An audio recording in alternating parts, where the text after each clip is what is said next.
It's now time for Trivia Tracks with yours truly, Price Robertson. This edition of Trivia Tracks is brought to you by ProMed Ambulance Services, care you can count on, and Beth Smith at Edward Jones. Edward Jones, making sense of investing, member SIPC. During the 1960s, The Fugitive was one of the hottest shows on TV, starring David Janssen as Richard Kimball, a doctor wrongfully convicted of his wife's murder, who goes on a quest for the real killer, a man with only one arm. Barry Morse appeared in several episodes as Kimball's pursuer, Police Lieutenant Philip Gerard. The series was nominated for 5 Emmy Awards, winning one for Outstanding Dramatic Series in 1966. But by 1967, series star Janssen wanted to move on, and so the decision was made to end the series with a climactic 2-part finale titled The Judgment. The second part, which aired August 29, 1967, showed what really happened the night Helen Kimball, Richard's wife, was murdered.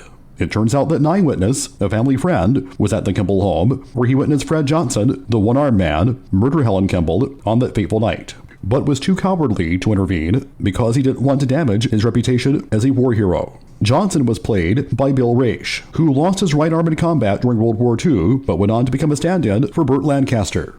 It isn't long before Gerard and Kimball, who has been given 24 hours to look for Johnson, uncover Kimball's neighbor's dark secret. They track down Johnson at an abandoned amusement park, where Chandler engages in a gunfight with Johnson. After Johnson shoots Gerard in the thigh, Kimball chases him atop a 40-foot water tower. Kimball eventually beats a confession from Johnson, but before Johnson can finish off Kimball, Gerard shoots him from the ground with Chandler's rifle, and Johnson falls to his death.